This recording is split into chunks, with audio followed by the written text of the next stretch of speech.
Welcome to the Unitarian Universalist Church of Pensacola. My name is Nancy Hagman, and I will be the service leader for today. It's so nice to see your faces. It's good to have you here. Whether you have a new face, or you've shape-shift, or you're still the same face, it's all a good face, and we're glad that you're here. There's a lot of energy at this time of the year, and a lot of times it's a challenge for us to settle into who we are at a deeper level. And so welcome today to our Holy Family service. This next week, there are several fun things happening. The Children's Sunday will be, the children are going to present next Sunday the program, and they invite you to come. It'll be fun-filled. They hope that you will wear your brightest attire, whatever that is. And we're going to celebrate the most wonderful time of the year. And the possibility of there being a red bearded person may be part of that.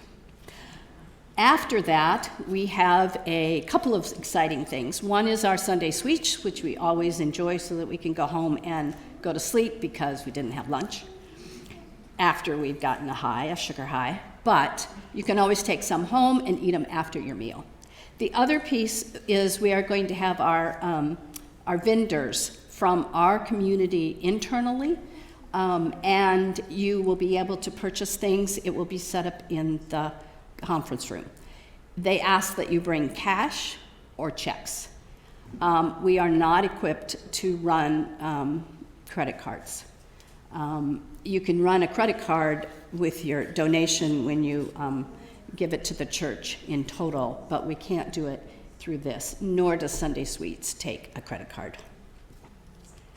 And for this service, we will be having several speakers, and I ask that you hold your applause. Oftentimes it's disruptive when we start to pause and think about what somebody has said and let it sink in for us. So for this service in particular, if you would hold your applause. And now we're going to move into our service with, with a quiet time of reflection. A time for you to think about your own Holy Family, a time for you to ponder what this community means to you. Who are the family of this community? What do they mean to you? And what would it be like if you didn't have them? And what is it that keeps you coming back? And we will hear from some families today. And we will pause for a few minutes of silence as we have gentle music.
And now I'd like to introduce one of the newer members of our congregation, Claire Helton, and she and her family are going to do the chalice slide-in for us today.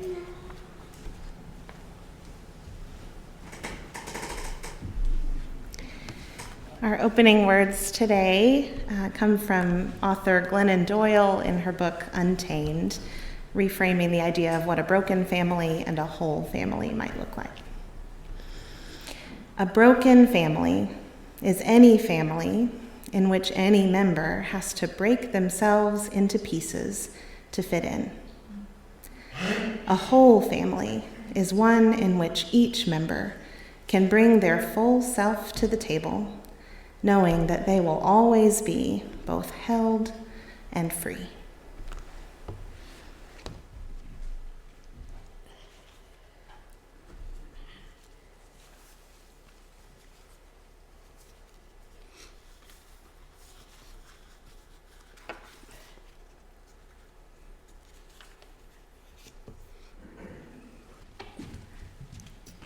Our opening words today are by Reverend Julie Kane. She was a minister of our congregation for about 11 years. And she's the one that introduced this service to our congregation. And we began to make it a tradition while she was here. Sunday services kind of looked back at what has been important to us over the years and decided that we would reach into some of the beautiful parts of this particular service and create it for ourselves today. So I will read her words for opening words. The Holy Family Service allows us to embrace our faith community. Although the festivities of winter, holiday gatherings may revolve around different stories and themes. Christmas, Hanukkah, solstice, Kwanzaa, all the winter festivals that celebrate the connections we share with our families and our communities. We also know that for many people, the holiday season is personally difficult, whether it be from the lack of enthusiasm over the consumerism that has emerged as interwoven with the season, or a lack of enthusiasm over the various holiday traditions, or even a sadness and a loneliness that is common to those of us who have experienced family and community relationships that have been marked by painful separations. As Unitarian Universalists, when we celebrate a Holy Family service at this time of the year, we are lifting up all the varieties of family, all their configurations that surround us. We recognize that the ties that bind us to each other can bring us great joy and comfort at times, and at other times can provide us with the most challenging opportunities for personal growth in our lives. We celebrate our families of birth, our families of choice, and our families of fate. And now we will light up our Christmas tree and sing together, "O Christmas Tree."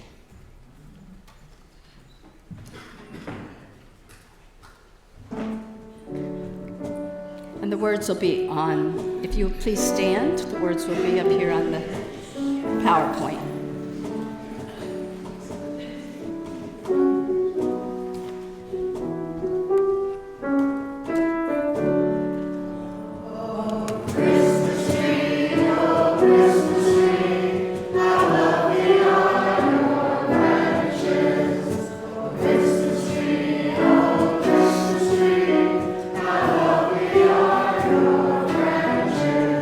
How we dream in summer's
I'm going to ask Michael to come up.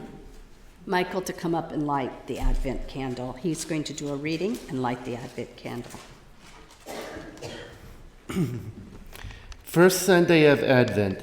Advent is a season of expectant waiting and preparation for the celebration of the holidays.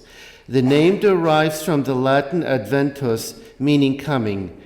Marked over the course of the 4 Sundays before Christmas, Advent is traditionally celebrated with a wreath of evergreen with 4 candles that represent hope, love, joy, and peace.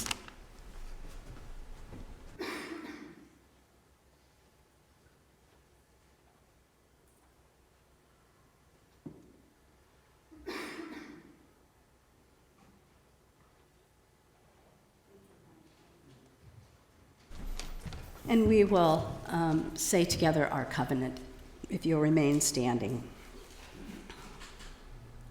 Love is the spirit of this church. And service is law. This is our covenant, to dwell together in peace, to seek the truth in love, and to help one another. You may be seated. Thank you. You know, there's something delightful about being in this church family, and the behind-the-scenes people pick up the slack. I made a PowerPoint, I typed up the sequence, and I traditionally do not follow it.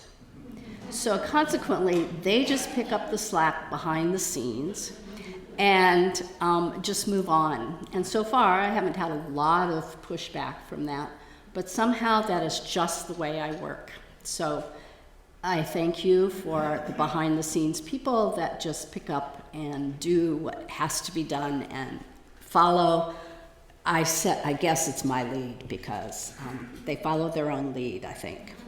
I want to speak about the decorations on this Christmas tree that we're going to do today after this service. Stay, have Christmas carols, enjoy decorating the tree. You know, often I have people come that are new and they'll say, well, I didn't know that was a tradition, or I didn't know you always did that. And so we talk about the bread communion that's traditional. How was I to know that? Which is really true. People that have been in the congregation a long time expect certain things to happen and don't know why it is we're doing what we're doing. So last year, someone did a beautiful job of writing about the tradition of putting the white stars on our tree. I have printed off a copy of this for you to read in depth if you would like to. It's beautifully written and it's very well covered. Why we use these stars that we're going to put on the tree. Hannah Laurie Musel and her husband started this tradition sort of by accident. They brought it with them and people from the church loved it and asked them to do more. Not only did they do more, they used it as a fundraiser also and made thousands of them. They are now all over the world because people have moved. Imagine they leave UUCP and they land someplace else, but they take the stars with them. Not only are there stars, but they are sized. There are different sizes of stars. So initially, the idea was to put the small stars on the top and gravitate the medium size and the larger ones on the bottom. Since that time, keeping those separate probably has been a challenge, and it's been years. So we're lucky to get the stars on the tree.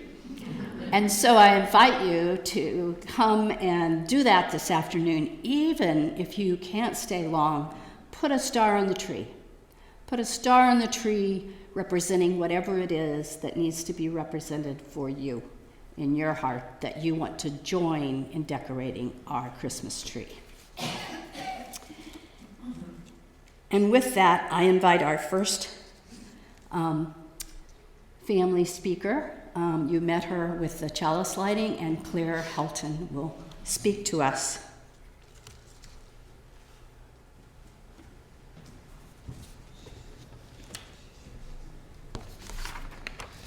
Good morning.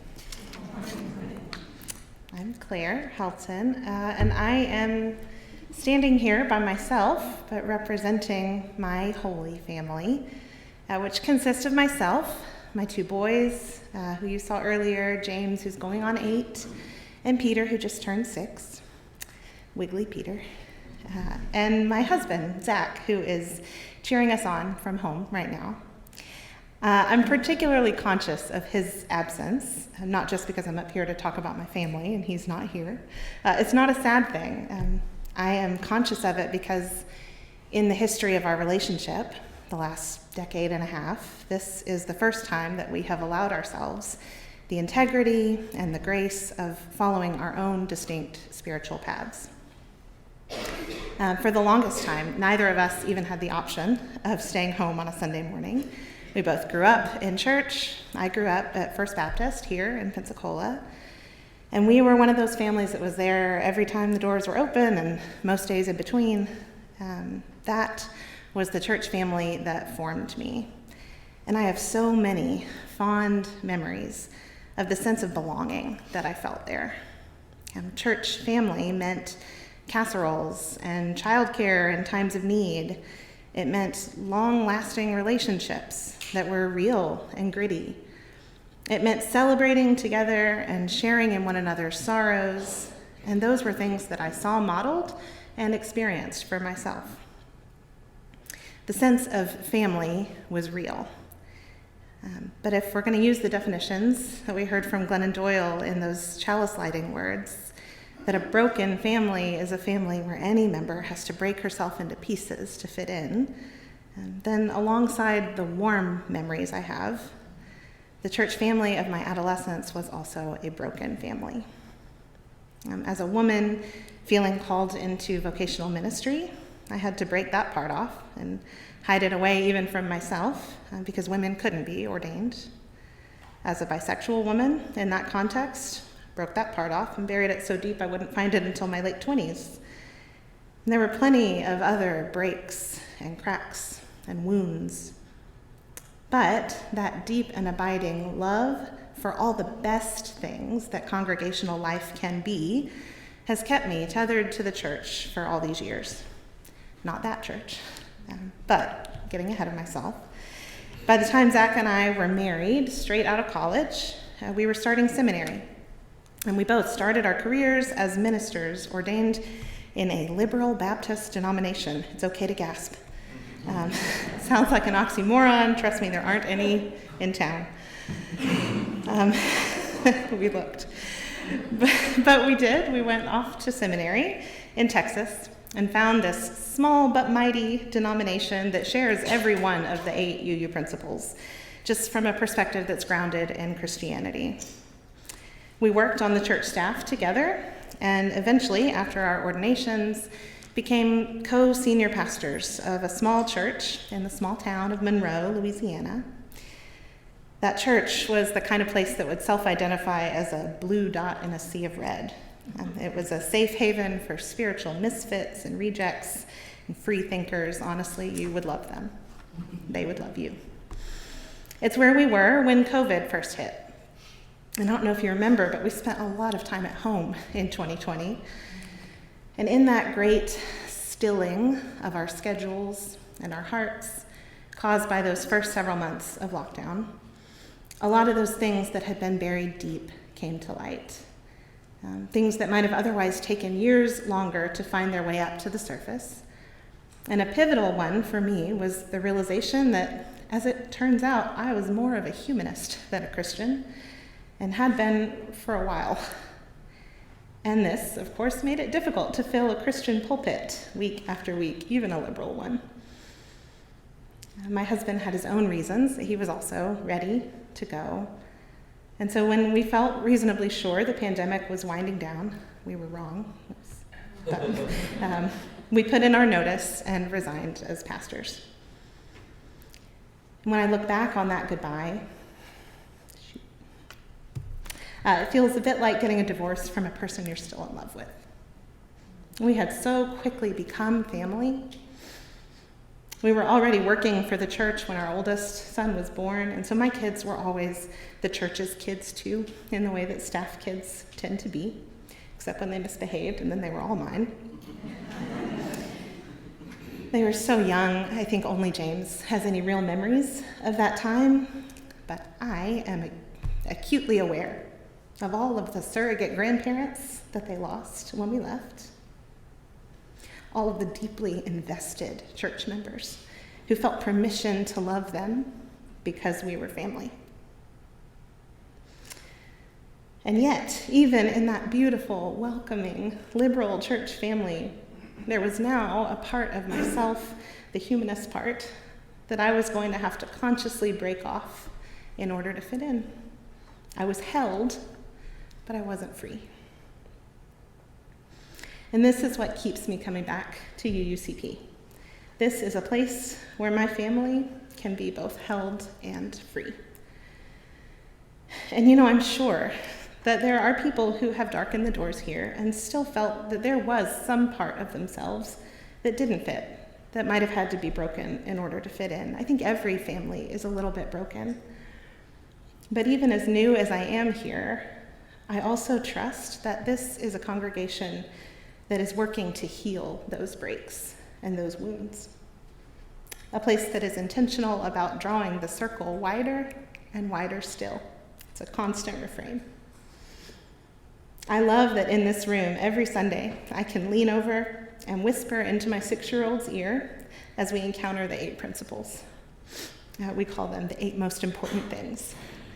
And I translate for him, we believe everybody matters. We believe in being fair and being kind. We believe we're all connected. We believe we never stop looking for truth. In those principles, every one of the pieces of myself that I've had to shatter over the years to fit into one church family or another is gently lifted up and restored to me. And so maybe, if my children can find a sense of family here too, they might not have to shatter themselves at all. I'm grateful for this family where we can all be held and free. Thank you.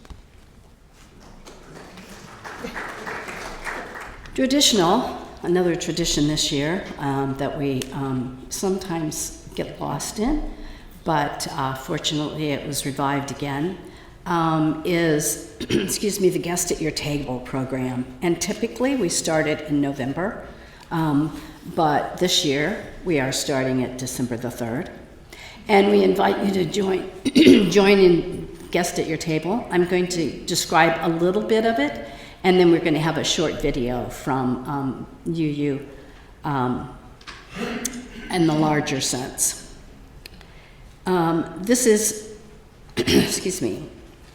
the alarming rise of fascism, authoritarianism, and nationalism in the United States and in many places around the world is putting the lives of people and the sustainability of the planet in critical danger. These far-right forces have opted the word freedom for their own purposes. But the concepts of liberation and freedom mean something very tangible to UUSC grassroots partners in communities the world over. It is in every part of the world. We believe that the transformational solutions we need come from communities most directly impacted by injustice. Join us in this year's Guest at Your Table program to learn what UUSC partners are doing to address immediate injustices as well as the collective liberation they envision for the future. As at this extraordinary juncture in history, we think their stories will offer inspiration and guidance on the path toward justice and liberation for all. Did you know that Unitarian Universalists have been coming together for decades to support human rights through the Unitarian Universalist Service Committee's Guest at Your Table program? During this special program, UUs of all ages learn more about important issues and the groups, or partner organizations, UUSC works together with to advance human rights. Working with community-based groups like UUSC Partners is a great way to get help directly to folks after disasters like a hurricane, and helps make sure the needs that are most important to communities are being met. UUSC works with more than 50 partner organizations around the globe, together responding to humanitarian crises, gender-based violence, persecution of activists, climate change, and more. Guest at Your Table is a chance to get to know our partners and these issues better through learning the stories of 4 people connected to UUSC partners as if we were sharing a meal together. They are the guests in Guest at Your Table. After getting to know the guests, UU spread the word about human rights and raise much-needed funds for UUSC partners. From supporting youth leadership trainings to amplifying their voices to world leaders, to buying needed supplies after a natural disaster, our partners request our help with all sorts of projects that make a difference in their communities. Through Guest at Your Table, Unitarian Universalists form a mighty web that helps support UUSC partners in their important work. Thank you for helping keep this important tradition going strong and joining us in the Guest at Your Table program. And we have boxes that you can collect, that you can take. We have them several places around the room and also outside in the foyer. Traditionally, putting them on your table as a reminder of inviting someone as a guest at your table that perhaps you don't know, and contributing to the UUSC program. And now we will have the offertory, and I invite the ushers to come forth to collect our offertory. We are a church that is self-sustaining, and we invite you to contribute in any way that you can to sustain this church and each of us together in this holy time.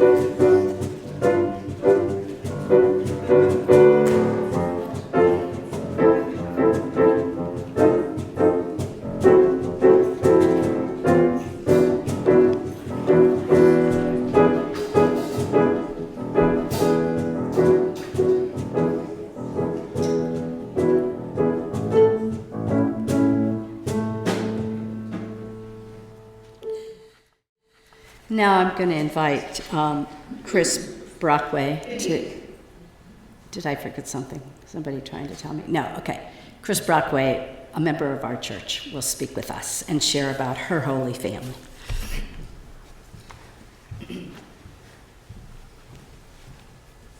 Hello, I'm Chris. My pronouns are they, them.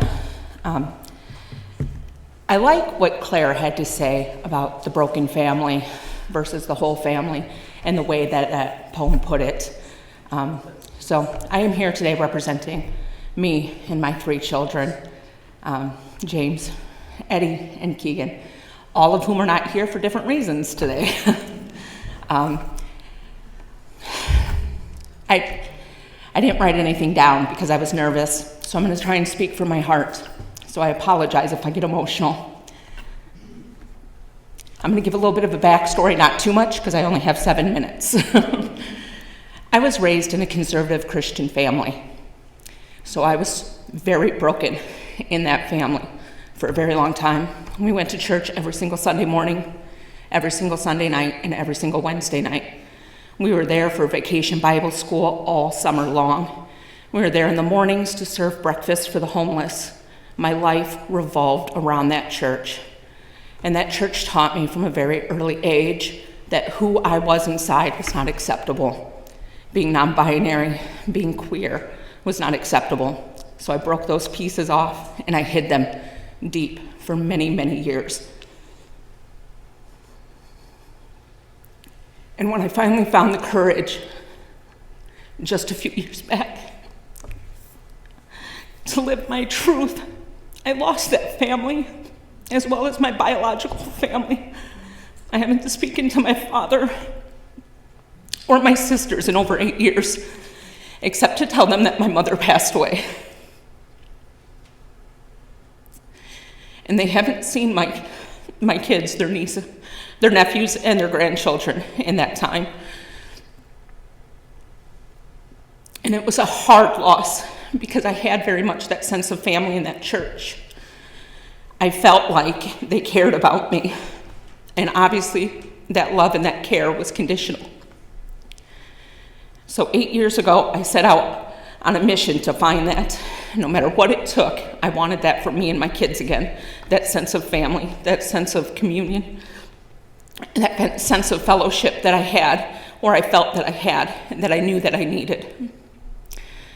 8 years ago, on a very horrible journey from church to church to church, I found a lot of "we accept you, we tolerate you,"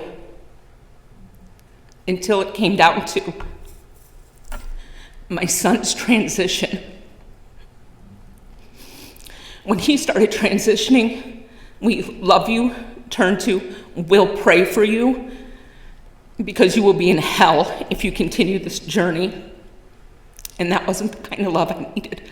And that was not the kind of love that I was going to allow my kids to see. And luckily, one of the members of one of those churches pointed me towards the UU up in Illinois and said, "These people are better than us at this." And I don't know why that member reached out to me or why that member brought me to you guys, but it was a life-saving thing. It was something that me and my children needed. And when I walked through the front doors of the UU in Illinois, there was a pride flag on one side and then a transgender flag on the other side, and I knew it was okay. I knew my family was safe. And the relief that came with that was amazing, because I want my kids to know the spirituality and the love and the fellowship that I know is out there in a church setting. And the UU not only accepts us, but they wrap their arms around us and they love us. And they prove that love every single day. Like making the basket for James because he's away for the holidays. That's an amazing thing. That's proving that's showing, that's following actions behind the words.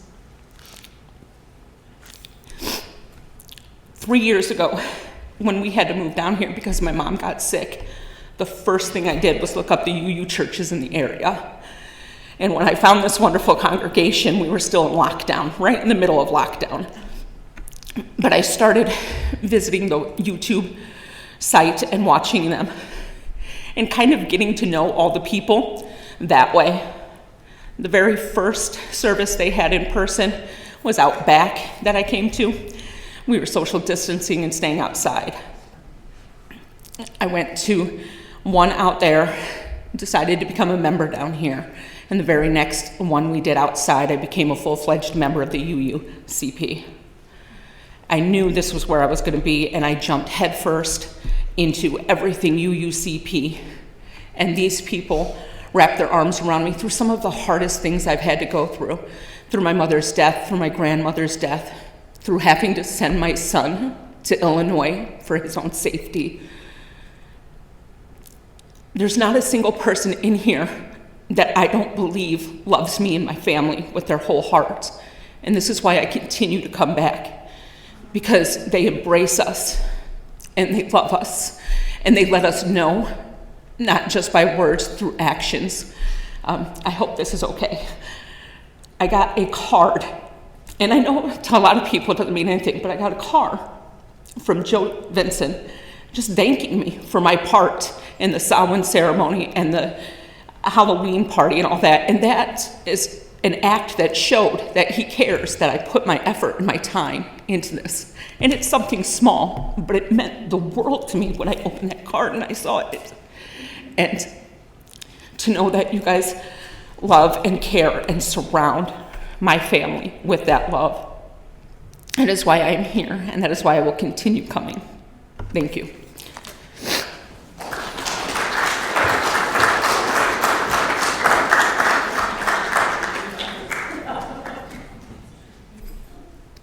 And now I invite longtime members, Paula Montgomery and Bill Kaplinger.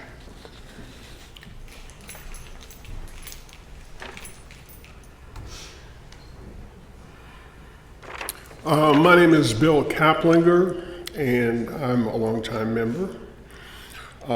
This is Paula Montgomery. Paula and I have had a long-term loving relationship of nearly 30 years. It began when we were members of this UU congregation on Scott Street, sharing interests and committees, especially in justice work. I grew up in New Orleans, Louisiana, in the French Quarter, which was called the French Quarter. However, most of the people who lived on that end of the French Quarter were in fact Sicilians. And I grew up with the families of the first Sicilians who came to this country. Many people thought that the Sicilians first went to Boston or New York. They did not. They came to New Orleans. And the Irish had been there about 40 years before they had been there. The Irish had worked into the police department.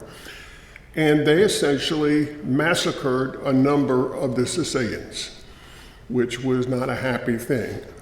But I learned a lot about Sicilians and intimidation and fear and how it's used, et cetera, et cetera.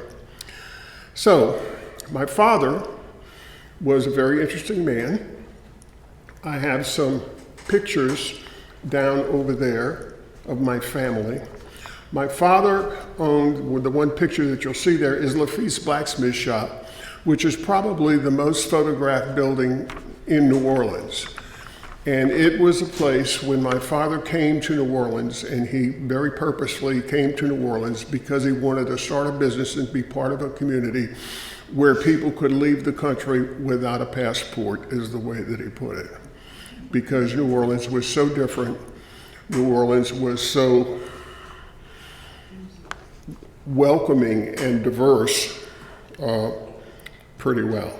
They were so I grew up with all kinds of people of all sexual identities and people who were tourists and knowns and unknown people were famous, like Truman Capote and Tennessee Williams. I remember meeting Margot Fontaine and Rudolph Nureyev when they were touring. My father had been an entertainer. He'd been an actor in New York. He'd been all over Europe and involved in all sorts of very strange things that you would not believe, including assassination plot on Mussolini. But that's another story. The thing is that my father had connections all over the country, all over the world, and whenever these people in the arts would come to New Orleans, they would always come to my father's place. And so whenever anything was going on in New Orleans where you had celebrities, intellectuals, performers, anybody who had been all over the world, they knew or knew of my father. And I got to meet all of those people as a child. So that gives you a different perspective than most people get. My father's bar was amazing. He typically, the only time that I saw him, he was very engrossed in it, and it was a very big part of his life. I would have to go to hear him most of the time. He went to work at 4 p.m. in the afternoon to open up. And so about the only time that I got to listen to him was where we lived in New Orleans. We lived in a slave quarter building attached to a larger building. And he would have coffee there, and various people around town visiting and regulars would come. And so I would sit up on the porch and listen to these conversations that he had. So it was the same kind of conversation, interest, and intellectual freedom that I found among UUs. Because when I first came to the UU church here, it was just like being at home. I've been asked about what my passions are. Some of my passions can be sung in a quote I saw from the 7th grade winner of Samuel J. Peters Junior High School I was attending. It's on Tulane and Broad in New Orleans, and it's across from the Criminal Courts building and behind it, the parish prison. And it's a big, official, Greek-looking building with all that stuff. And every morning, I looked out that window and saw across the top of this carved into the stone the words, "The impartial administration of justice is the foundation of liberty." And I saw those every day and thought about it every day, and that stuck. So one of my passion was said to be justice. And the other thing is I came to understand Thomas Jefferson and studied Thomas Jefferson and how Thomas Jefferson created this country that we live in, where he was a deist at best. We're certainly not a theist, but he studied for 14 years the life of Jesus Christ and wrote this book about all of that, and believed that Jesus's sayings that he really said, and he did a lot of research with the help of leading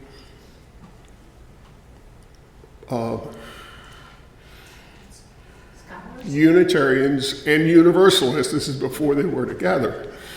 And in any case, Thomas Jefferson's Declaration of Independence for government of, by, and for the people. And so that always stuck, that the purpose of this country and the country that he created was a country of, by, and for the people. And that's how it needs to be, and that's part of the trial we're in now. Another passion deeply in my soul is treatment of justice regarding the rights of women and all minorities. It has its origin my relationship with my mother, who, despite having cerebral palsy as a child with all of its physical limitations, she had a brilliant mind and generous, loving spirit. She loved me and supported her, and I adored her. She adored me. She loved me. She was so happy when she found out she was pregnant with her first son. And we were thick as thieves her entire life, talked about everything. And so that's kind of who I am, part of it. And then the other grace in my life is Paula Montgomery. And if I haven't eaten up all your time, I will let you speak. I'm sorry. My background is not nearly so interesting. But Bill and I now are in a loving relationship. We are an atypical couple in that we're not married, but we've been together for close to 30 years. Our relationship started when we met as part of this congregation when it was on Scott Street. Now, I was a UU in Atlanta before I moved to Pensacola, and I had been a UU in Atlanta and Jackson, Mississippi. And so when I moved to Pensacola, I was looking for my church home because I knew it wasn't the Methodist church where I grew up, but my UU chosen home. The only member of my family, well, all my children were raised UU, obviously, but the only one who stayed active for a very long time, and in fact was active here, is my daughter Sarah, who was the children's RE coordinator here for many years. The others of them are mostly unchurched, but I think they live UU values where they are. What brought me to this church originally, since I was already a UU, was looking for my church home. What keeps me here is our shared principles and our covenant. I love being with people who are interested in intellectual and spiritual exploration. I love being able to question without being accused of heresy.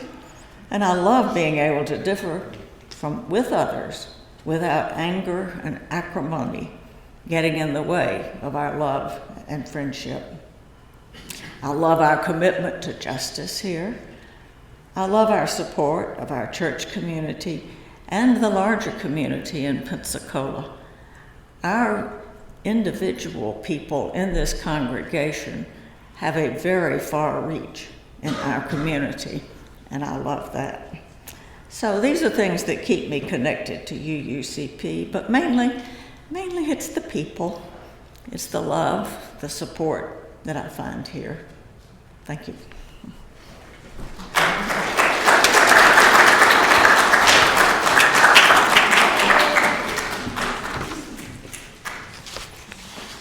Now, the choir will come forth and we will sing a song together. Our closing song, followed by closing words.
And our closing words.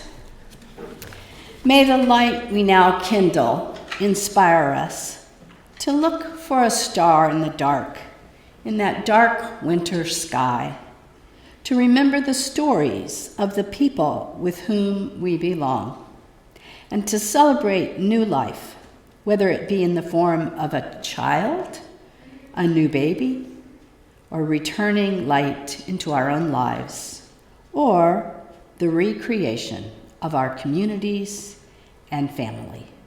Go in peace.